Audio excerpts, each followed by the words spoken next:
A'udhu billahi minash shaitani rajim. Bismillahir rahmanir rahim. Tunaendelea na somo la tano ambayo ni hadithi ya 9, hadithu tasia an Abi Hurairah Abdurrahman ibn Sakhr radhiyallahu anhu qala sami'tu Rasulullah sallallahu alaihi wasallam yaqul. Abu Hurairah amemsikia Mtume wa Mwenyezi Mungu anasema ma nahaitukum anhu fajtanibuhu, yale yote ambayo mimi nimewakatazeni jiepusheni. Wama amartukum bihi fa'atu minhu mastata'tum, na yale ambayo nimeamrisheni kwayo yaendeeni kutoka hayo nilowapa kadiri mwezavyo. Sasa unaona katika masuala ya sunna tuyafuate kwa kadiri tuwezavyo, faradhi tufuate yote. Sasa mtu unapataje nafasi ya kuleta kitu kipya wakati yale ambayo mtume alotupa tu hatuwezi kumaliza? Asafa inma ahlaka alladhina min qablikum, kwa hakika si vingine wameangamia wale walikuwa kabla yenu. Kathratu masailihim, wakiuliza maswali mengi. Wa ikhtilafihim ala anbiyaihim, na kuwa wanatofautiana na mitume yao. Walikuwa na tabia kuuliza ile chain question. Anakuuliza kitu fulani hivi, kwamba hivi, kwa nini hivi, kwa nini hivi, haina msingi.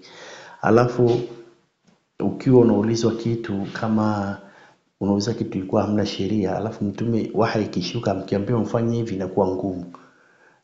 Ndio maana ile hadithi nyingine tutakuja kuiona huko mbele mwishoni inasemaje.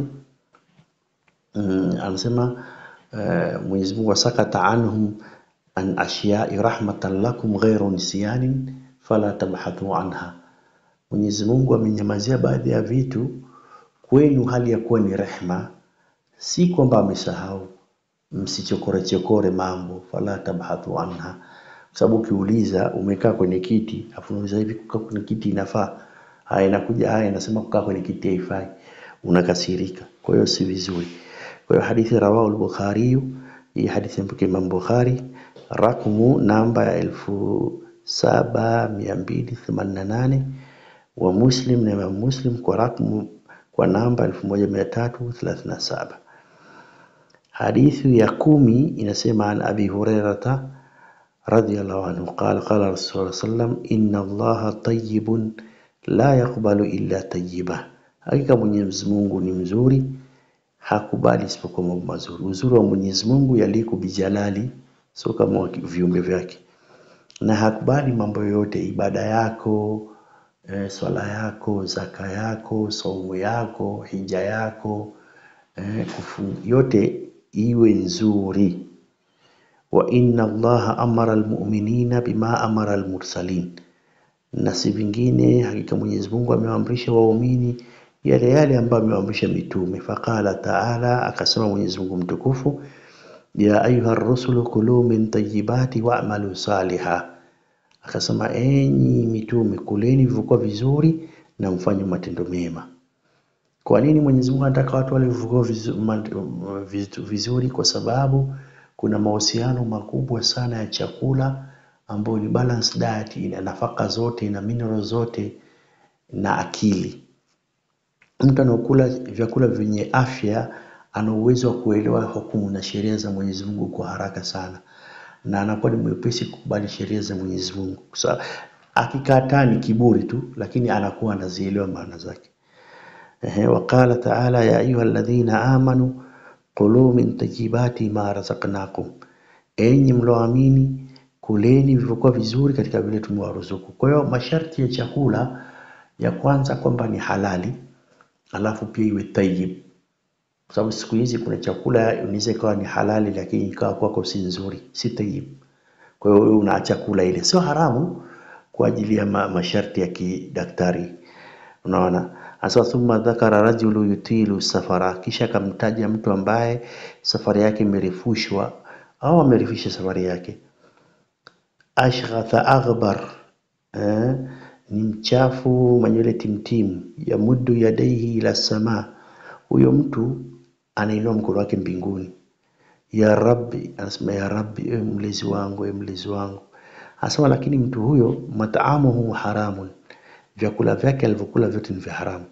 Wa mashrabuhu haramun, na vinywaji vyake vyote ni vya haramu. Wa malbasuhu haramun, na mavazi yake yote ni haramu. wa udhiya bil haram, na amekulia katika haramu, fa anna yustajabu lahu, vipi atajibiwa dua zake? Kwa hiyo dua jamani, ili ijibiwe sio mpaka uwe shekhe mkubwa. Ukichunga haya mambo, chumo lako, mavazi yako, vinywaji vyako, pesa zako, na namna ulivyokulia, ikiwa ni vya halali, ukiomba dua utashangaa wewe hata sio shekhe mkubwa, dua yako inajibiwa mpaka utashangaa. Na hadithi nyingine Mtume SAW anasema, mambajasat bilahmin haramin fannaru aula biha, yoyote ambaye nyama lake mwili wake umejengewa kwa nyama za haramu, kula vitu vya haramu, basi moto ni bora kwake. Hadithi ya 11, hadithul hadi ashara, an Abi Muhammad al-Hasan ibn Ali ibn Abi Talib sibti Rasulillah. Asema an Abi Muhammad, kutoka kwa baba wa Muhammad al-Hasan ibn Ali. Ali ana mtoto anaitwa Muhammad, na Hasan baba yake ni Ali ibn Abi Talib. Sibti Rasulillah, sibti Rasulillah ina maana yani ana maufungamano na mtume, damu kwa damu, nyama kwa nyama. Na vile vile sibti Rasulillah ni kwamba ni mtoto wa mtoto wake, yani mjukuu wake, kutoka kwa Fatma binti Muhammad sallallahu alaihi wasallam. Anasema warihanatihi, na ni kama ruwaza njema, anafurahi, anamtuliza moyo anapomuona. Radhiyallahu anhuma, radhi Mwenyezi Mungu ziende wote wawili. Kala hafidhtu min Rasulillah, sema nimehifadhi kutoka kwa mtume, na alikuwa na miaka 7 wakati hizo. Dama yuribuka ila ma la yuribuk, acha yale yenye shaka uyaende yale ambayo hayana shaka. Na ile hadithi ya kule kuacha shubuhati, mambo ya kutatiza, achana nazo. Rawahu Tirmidhi, hadithi ya Imam Tirmidhi kwa namba 2518, wa Nasai kwa namba 5711. Wakala Tirmidhi hadithun hasanun sahihun, ni hadithi ni hasan na ni sahihi. Sallallahu ala Muhammadin wa ali Muhammad.